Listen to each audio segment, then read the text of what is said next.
Chers téléspectateurs, bonjour, comment allez-vous? J'espère que vous allez bien et merci de votre fidélité à notre émission.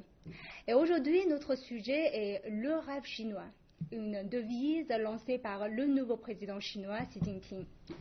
Cette notion a fait couler beaucoup d'encre récemment dans la presse chinoise et mondiale, car pour beaucoup de personnes, elle est comme un miroir qui reflète l'aventure de la Chine dans les années à venir. Et aujourd'hui, nous allons en parler avec nos deux invités, Monsieur Richard Ars. Bonjour. Vous êtes correspondant de Paris Match en Chine depuis 4 ans et votre expérience avec la Chine remonte dans les années 70. Et nous accueillons également Monsieur Ding Yifan, chercheur au Centre de recherche sur le développement du Conseil des affaires d'État. Bonjour, bienvenue sur notre plateau. Et tout d'abord, M. Ars, comment comprenez-vous cette idée du rêve chinois? L'idée du rêve chinois, visiblement, c'est une idée pour relancer les idées de la population après une période de croissance qui s'est faite très vite, en fait. On est sorti de la période maoïste en Chine pour arriver très vite et sans avoir le temps de beaucoup y réfléchir, en même pas 30 ans, ce qui est vite quand même, à l'état où l'on est maintenant. Et il y a un changement politique au sommet de la Chine et c'est certain que les nouveaux dirigeants veulent profiter de ce changement pour proposer à la population un moment où on va souffler et réfléchir au développement à la chinoise. Le rêve chinois, c'est ça. Donc c'est un développement à la chinoise selon vous? Sans doute, oui. Il faut trouver pour la population quelques idées, quelques idéaux qui conviennent à cette période où ça va certainement mieux. Le pays s'est beaucoup développé en 30 ans, c'est allé très vite. Il va continuer à se développer. Mais c'est plus difficile parce que dans les pays en Europe, en Amérique, il y a une crise économique. On peut donc moins se reposer sur les exportations vers ces pays-là. Il faut que le pays lui-même croie davantage en lui-même. Et je crois que c'est ça qui est dans l'idée des nouveaux dirigeants, enfin, y compris du président Xi Jinping, de créer une nouvelle façon de voir qui soit plus chinoise. Donc on va y revenir plus tard. Et Monsieur Ding, selon vous, quel message le président chinois veut-il transmettre et pourquoi une telle devise à ce moment-là? Bon, je pense que le rêve chinois, c'est une manière de concrétiser un peu les idéaux et les objectifs à atteindre. En fait, depuis la création de la République populaire de Chine, depuis 1949, le Parti communiste chinois, dont le parti au pouvoir, et le gouvernement chinois, avaient successivement lancé des idéaux et des objectifs pour que la population adhère aux idéaux et aux objectifs du développement du pays. Même dans les années 50, 60 et 70, successivement, l'ancien Premier ministre Zhou Enlai avait lancé les idéaux de modernisation de la Chine. À l'époque, le mot d'ordre a été modernisation. Donc, d'abord, les 4 modernisations, plus, etc., etc. Il y avait toujours ça. Et maintenant, le rêve chinois correspond un peu à ce genre d'appel aux efforts de la nation chinoise, de réaliser les objectifs et les idéaux de la société chinoise. En même temps, il y a une espèce de combinaison d'efforts individuels et d'efforts collectifs, nationaux. Donc, le rêve chinois, contrairement aux autres rêves, par exemple le rêve américain, etc., le rêve américain est basé principalement sur des efforts et des réalisations individuelles, donc individualistes, etc., tandis que le rêve chinois est à la fois collectif et individuel. D'accord, donc on va y revenir plus tard, mais avant cela, nous allons voir un micro-trottoir qu'on a réalisé aux États-Unis concernant le rêve chinois. We're here in Washington, D.C. asking Americans, what is the China dream and what does it mean for the future? What do you think of when you think of the China dream? Prosperity. Explosive growth. The biggest up-and-comer there is. To have more of a development of middle-class culture. So I see the Chinese dream as evolving sort of in parallel to the American dream. Starting from nothing and escalating yourself to your wildest dream. Everything can be possible. The dream of owning your own home, of having money in the bank, supporting your children, and having a little to pass on to a next generation.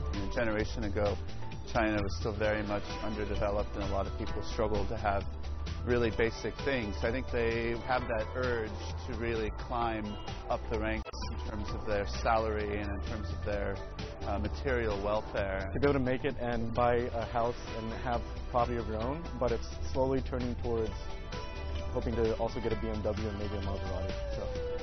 What do you hope for China in the future? Generally a more harmonious society. I want them to realize their dreams and get the world to understand what their position is, I think, more accurately. I hope that China's business renaissance will continue. China has had a remarkable 30 years of growth on the basis of integrating with the world economy. And what I'd like to see is for China to translate that economic power that's built up over the past 30 years and translate that into global influence.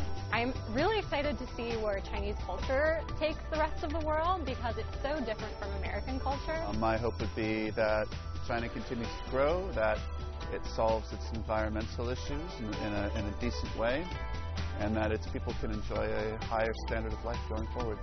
What's your view of the China dream? Donc, avant de continuer à parler du rêve chinois, on était aux États-Unis et quand je demande à beaucoup de gens qu'est-ce que le rêve chinois les évoque, ils me répondent tout de suite le rêve américain. Pensez-vous qu'il y a quand même une similitude entre les deux ou c'est complètement des choses différentes? Moi, je pense que c'est très différent. Le rêve américain, il s'est créé au moment, à la fin du 19e siècle, au début du 20e siècle, où de nombreux immigrés arrivaient aux États-Unis. Ils arrivaient d'Europe et puis d'Asie. Et ces immigrants, ils avaient pour la plupart fui la misère dans leur pays. C'est une autre période. Ils avaient besoin d'un rêve, bien sûr, pour construire leur avenir et oublier leur passé. C'est pas du tout la même chose. Le rêve chinois, ça se passe dans un pays qui a une civilisation ancienne, qui a besoin de renouer sans doute un peu avec son passé, parce qu'il y a eu toute une période, appelons ça les périodes maoïstes de la révolution culturelle, où on a voulu casser ça. Et là, au contraire, on veut revenir à la force traditionnelle de la Chine, et l'économie, le développement économique a aidé la Chine à croire davantage en elle, mais c'est pas la même chose qu'aux États-Unis. C'est un pays qui veut, la Chine, je crois, renouer avec sa puissance, qui est réelle, puisque c'est la deuxième économie au monde. Il y a quelque chose à recréer de ce côté-là. Et Monsieur Ding, pour vous, le rêve chinois, il s'agit du rêve d'une nation ou le rêve de chacun des Chinois plutôt? En fait, je pense qu'il y a le contexte du rêve américain, le contexte du rêve chinois, ne sont pas complètement similaires, mais il y a tout de même des ressemblances. C'est-à-dire que le rêve américain est arrivé à un moment où la société américaine, en pleine boom, en pleine expansion, en développement, etc., donc, et le développement de la société américaine a attiré beaucoup d'émigrés vers les États-Unis, etc., parce qu'il y a plein d'opportunités, parce que c'était le moment de faire d'une fortune individuelle, personnelle. On allait aux États-Unis parce que c'est un continent où on peut réaliser ses rêves personnels. En fait, le rêve américain à l'époque était très limité. C'était avoir une maison individuelle, single house, comme on dit en américain. On rêve d'avoir une maison individuelle, on rêve d'avoir ses voitures, etc. C'était très concret, des conditions de vie matérielles à l'époque luxueuses. Donc une maison individuelle, des voitures qui permettent de circuler partout, c'est le symbole de la liberté individuelle. Et le rêve chinois est lancé au moment où la Chine, l'économie chinoise, la société chinoise est en pleine expansion aussi, qui offre beaucoup d'opportunités de réaliser, disons, des prouesses individuelles, personnelles aussi, et qui attire aussi beaucoup de personnes, pas seulement chinois, mais aussi dans le rêve chinois comme dans le rêve américain, il y a aussi l'effort des individus, des sociétés étrangères. Là, je voudrais justement poser une question à M. Arx avant de revenir à vous. Est-ce que, j'ai lu dans la presse française que beaucoup de Français qui sortent de l'école à, entre guillemets, un rêve chinois et ils vont aller en Chine pour chercher du travail. Est-ce qu'il y a ce phénomène? Je pense que c'est le développement chinois de ces 10 dernières années qui a impressionné en France comme un peu partout d'ailleurs. Et c'est vrai qu'il y a beaucoup d'étudiants qui, ne trouvant pas de travail en France, viennent en Chine voir ce qui se passe et s'ils peuvent réussir ici, ce qui est moins facile à faire dans un pays où il y a une crise économique. C'est vrai sur l'ensemble de l'Europe et aussi aux États-Unis en ce moment. La Chine, elle sort de 30 années, disons, de développement assez exceptionnel. Elle est partie de très bas et à partir de l'époque d'Deng Xiaoping, disons, elle a su se développer et voilà, maintenant on arrive à une autre phase et c'est pour ça qu'il y a peut-être besoin de ce rêve chinois. Donc vous pouvez continuer à... Oui, donc le rêve chinois est pour moi une espèce de combinaison des efforts à la fois individuels. Donc il y a ce côté du rêve américain. Donc en Chine même, si on regarde le pourcentage des nouveaux émigrés en Chine, par émigrés, je n'entends pas les émigrés étrangers, mais j'entends parler des nouveaux, ceux qui viennent d'autres régions de Chine, qui viennent de la campagne, qui s'installent en ville, etc. Il y en a beaucoup qui réussissent, qui ont réussi à faire leur business en ville, qui ont réussi à faire une carrière, etc. etc. Et c'est un peu comme le rêve américain, ils ont réussi à avoir leur propre maison ou propre appartement, leur voiture, des conditions de vie matérielles très riches, etc. Je viens de Suzhou, donc j'étais à Suzhou pour une conférence internationale des partis politiques, etc. Et en marge de cette conférence, je suis allé visiter une plantation de thé. Et cette plantation de thé a été occupée par donc une espèce de nouvelle émigré qui est venu du fin fond de Zhejiang, qui a pris une plantation de thé en forfaitaire, etc. Et il est devenu très riche, il est devenu un chef d'entreprise, quoi, et très réussi. Et son cas montre un exemple de la réalisation du rêve chinois pour lui-même. Et il y a beaucoup de cas individuels comme ça. Mais en même temps, ce cas de rêve chinois individuel est lié à ce rêve national, qui est, disons depuis la fondation de la République populaire de Chine, la réalisation de la modernisation de la Chine. Il faut rendre la Chine moderne. Et pour cela, c'est un rêve à la fois collectif, mais aussi individuel. Donc il y a une convergence. Oui, sans doute, tout ça est vrai, mais on est quand même dans une situation qui n'est pas si facile non plus. C'est-à-dire que tous les aspects de l'économie et de la société ne se développent pas en même temps. L'équilibre entre les villes et les campagnes, d'accord, il y a des gens qui arrivent de la campagne en ville, il y en a de plus en plus, tous n'ont pas fait fortune. Le système éducatif, il y a sans doute à le perfectionner en Chine. La démographie, on a beaucoup parlé de l'enfant unique, ça mérite peut-être maintenant d'être revu. Il y a beaucoup de questions, si on regarde de près la société, la vieille société chinoise, qui est ancienne, qu'il faut voir maintenant.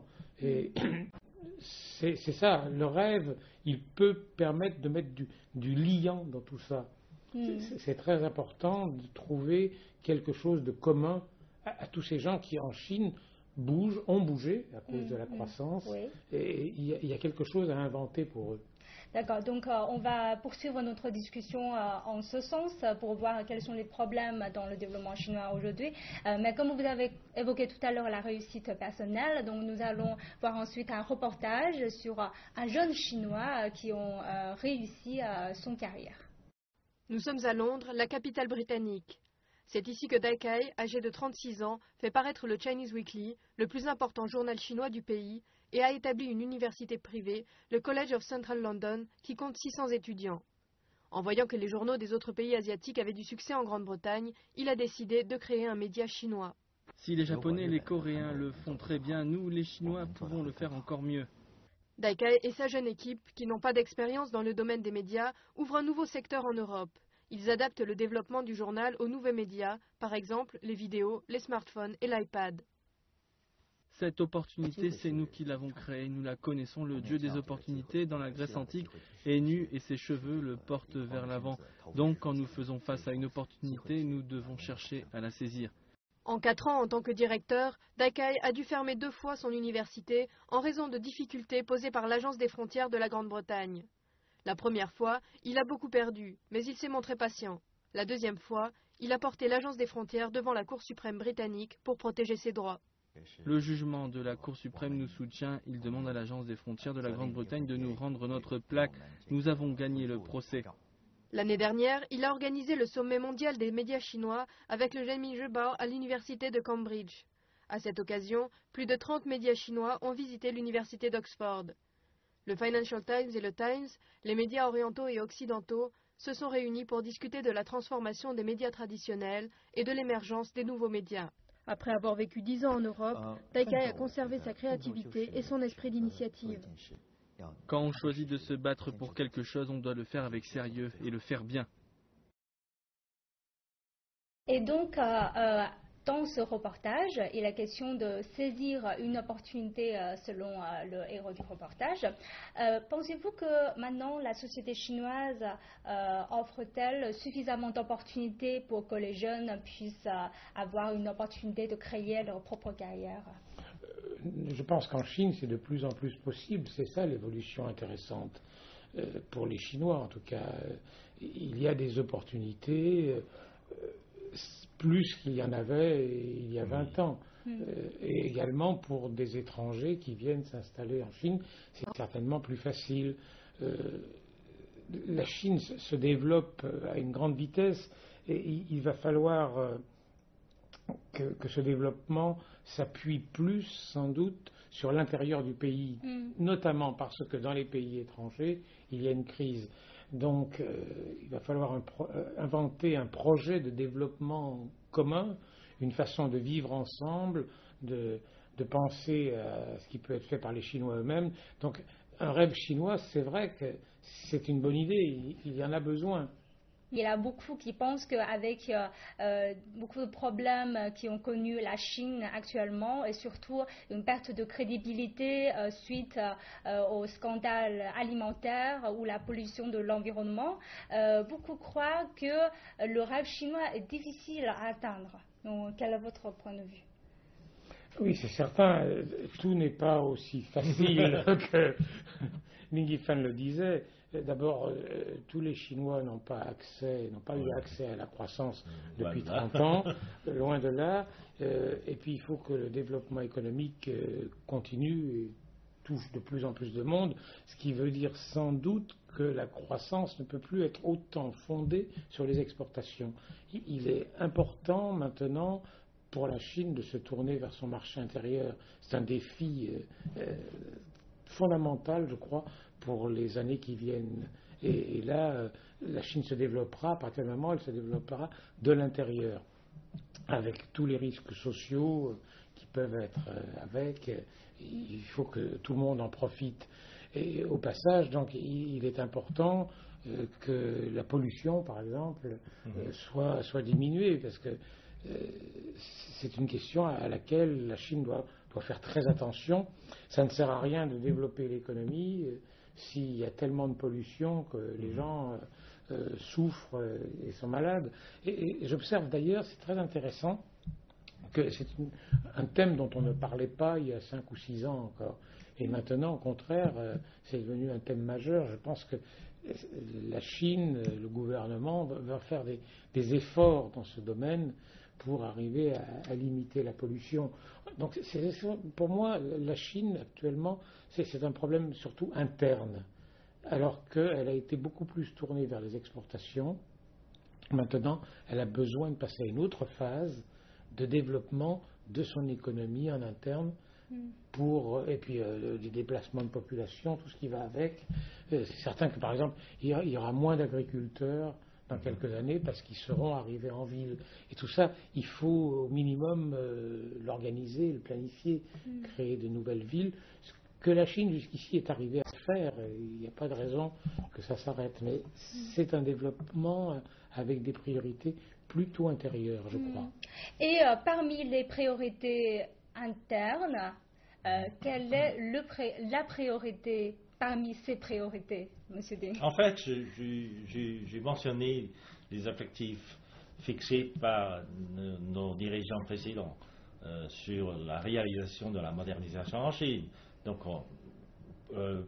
l'ancien Premier ministre Chun avait mentionné les 4 modernisations, donc la modernisation de l'industrie, de l'agriculture, de sciences et technologies et de la défense nationale.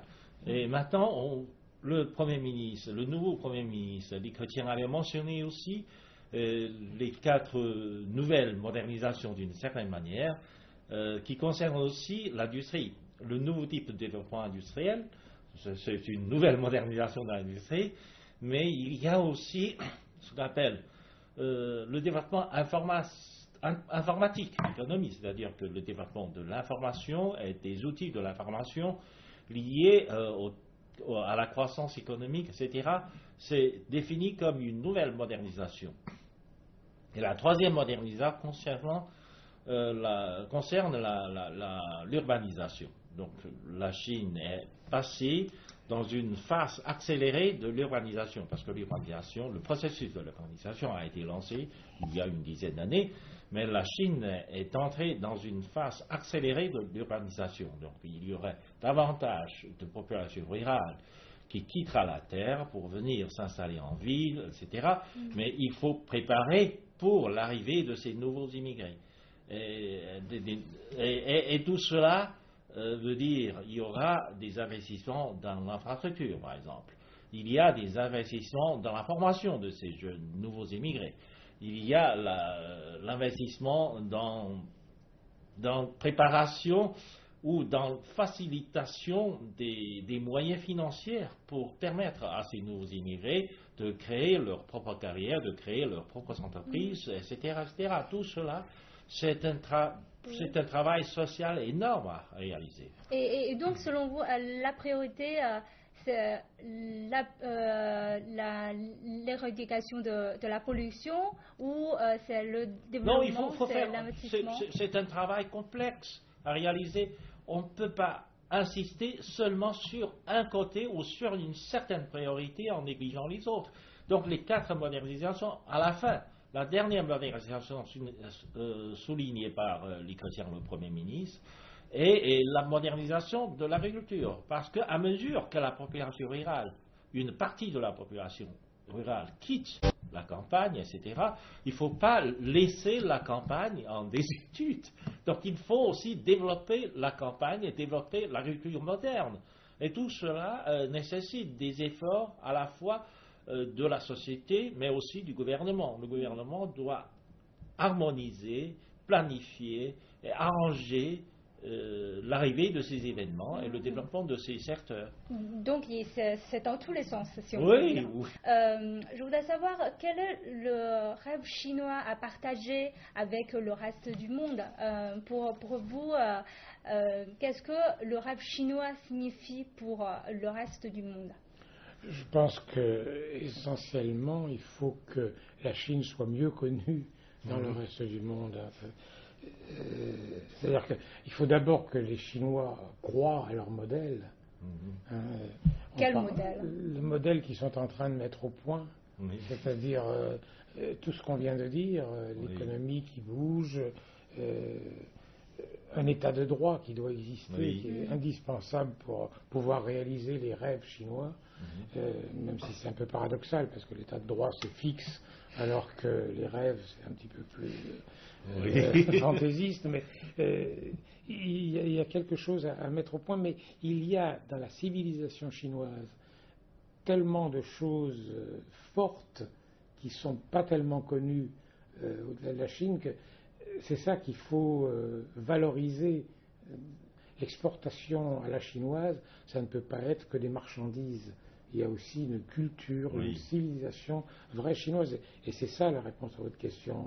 C'est ça qui peut faire que la Chine s'intégrera bien au reste du monde, c'est qu'elle mettra en avant aussi sa culture qui est fondamentale et très, très forte en fait. Et quel est votre avis? Je pense que déjà la Chine offre des opportunités à beaucoup d'étrangers.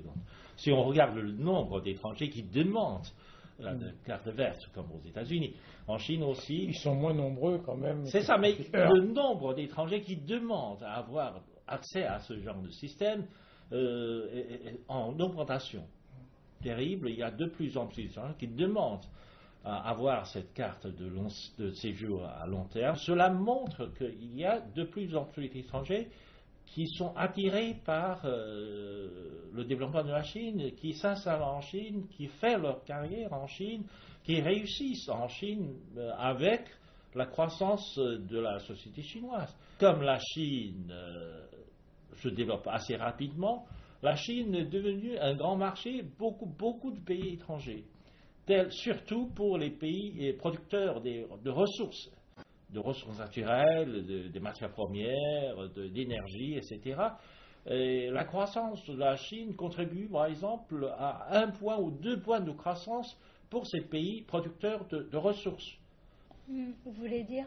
Non, je dis que tout ça, c'est l'économie, c'est très bien, c'est très important. Oui, il est certain qu'il faut que la Chine aussi soit plus audacieuse, je pense, en matière de diplomatie. Elle peut se le permettre maintenant, mais pour l'instant, on n'a pas l'impression qu'elle s'en est rendue compte. Mais dans la marche du monde, elle a son mot à dire maintenant. Voilà, on attend qu'elle le fasse vraiment. Audacieuse dans quel sens? De dire son point de vue, d'intervenir dans certains conflits qui ne la concernent pas directement. Je pense que la Chine pourrait faire plus, c'est un point de vue personnel, mais je constate qu'elle reste encore extrêmement prudente jusqu'ici, la Chine. Il y a certainement là une avancée possible pour qu'elle soit plus présente en tant que quand même deuxième économie du monde. Et quels sont les points forts dans les civilisations chinoises que vous avez mentionnées? Pouvez-vous nous donner un exemple? Ah oui, les points forts, c'est le confucianisme, c'est l'art chinois, il y a beaucoup de choses. C'est une vieille civilisation, la Chine, et en plus une civilisation extrêmement continue. À toutes les époques, on peut trouver quelque chose à montrer. La Chine est certainement bien vue de ce point de vue-là. Peut-être même mieux que sur le plan économique, où un peu partout on a un peu peur d'elle actuellement, car c'est un pays qui, sur le plan économique, se tient mieux que l'Europe ou l'Amérique qui sont en crise. Vous êtes d'accord avec... Oui. Richard connaît bien la civilisation chinoise. Et la civilisation chinoise avait des influences sur le monde très importantes.